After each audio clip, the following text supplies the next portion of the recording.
I'm Kim Wilkinson. I live in Edmonton, Alberta, Canada, and I recently just lost my 22-year-old son. November 14th, 2019, he passed in his sleep from an overdose. And he struggled for many years with anxiety, depression, PTSD. There were times he was homeless. There were times when he was suicidal. And I really want to just share our story and how I navigated the situation in hopes that I can provide some education, some support to anybody else who may be going through this. And I know that some of you are.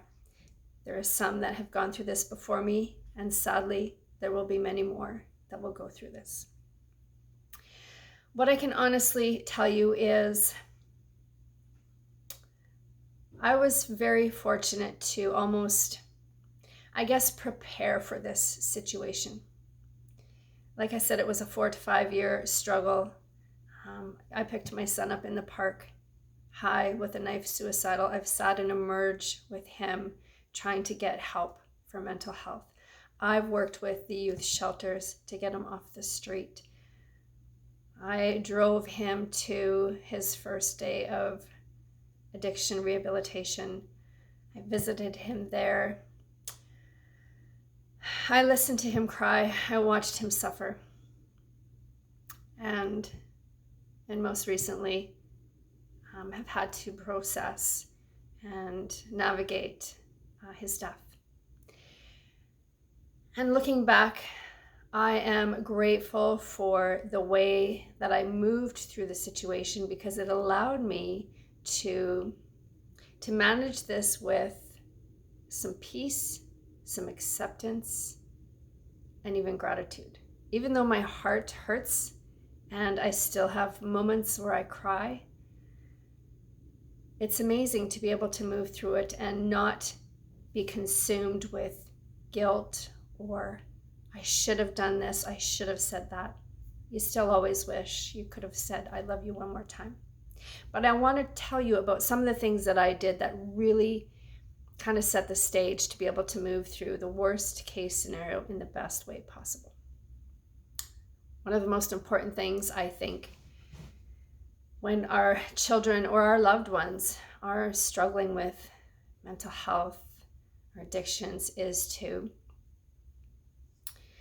not make them feel bad or make them feel like they're making poor choices, even though we don't agree with the choices they're making. It's so important to still accept them, to love them, to support them, and even to let them know you're proud of them.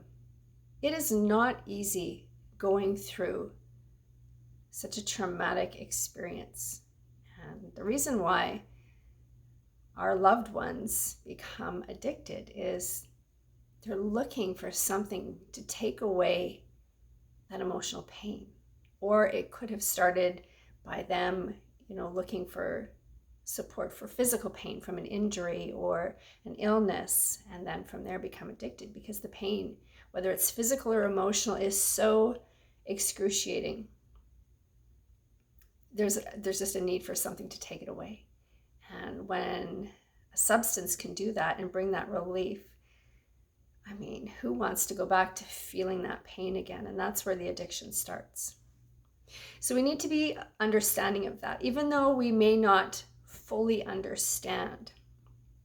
If we can just understand that they're going through a very painful time and that they're looking for relief from that pain, let them know that you understand that.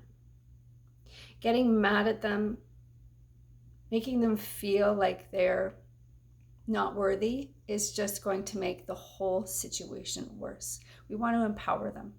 We want them to feel loved. We want them to feel heard. We want them to feel like they belong. And sometimes we do have to,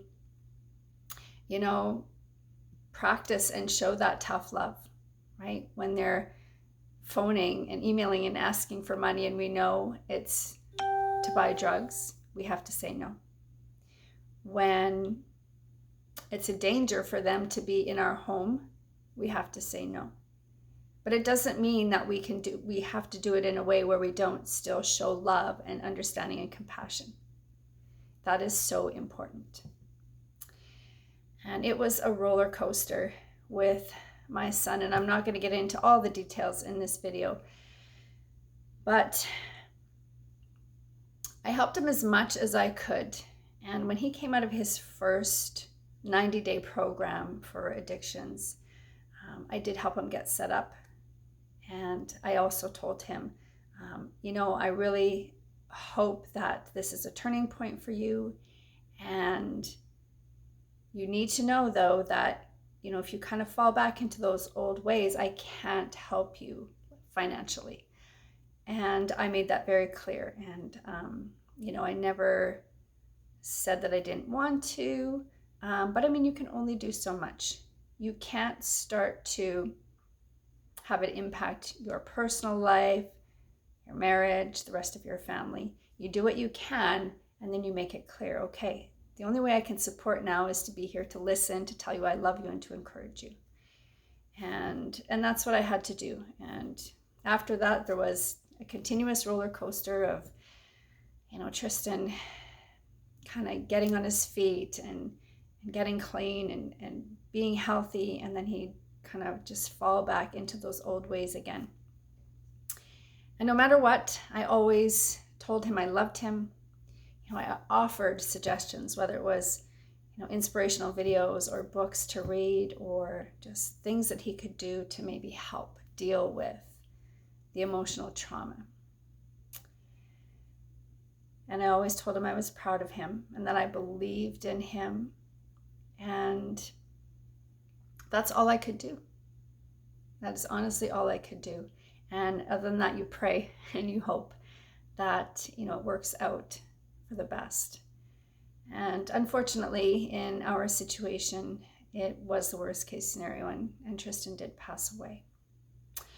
But because I approached it in the best way I could, from a place of love, from a place of positivity and empowerment, I can honestly say I know I did everything, and I know that he knew that I loved him, that I believed in him, and that I supported him. And of course, I wish I could tell him I loved him one more time, but, because we had positive communication and there was always that encouragement and emotional support, it allowed me to, accept his passing without having, this ton of guilt. And, by being by his side and trying to support him, unfortunately, I did see him suffer so, so much. And there is a bit of a blessing in knowing that he's not suffering anymore. And it's difficult. It's difficult to lose someone you love, and especially a child.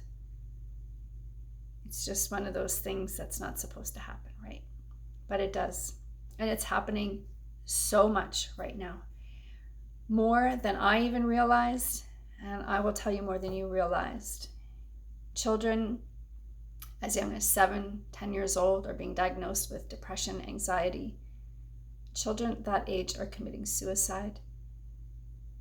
And the drugs are everywhere. If you think they're not in your community or in your neighborhood or around your kids, you're wrong. It's everywhere. And it's so important to educate ourselves and to educate our kids, not just on, the drug awareness, but just on basic humanity, on love and kindness and acceptance and support. And it's easy to get mad and to get frustrated, especially when we see people we love making choices that we know are not improving their situation. We have no control over that. We can do things to maybe influence their decisions, but getting mad at them, belittling them, or just casting them aside is not doing them any favors, and it's not going to do you any favors, especially in the long run in the worst case scenario. As I said, sometimes we do have to, create some distance, but we can still do that in a way with love and kindness. And We may be met with negativity back, but that's okay. Again, we can understand that that's coming from a place of fear. And if we're always just showing them love, compassion, understanding, that's the best thing that we can do for them and for us.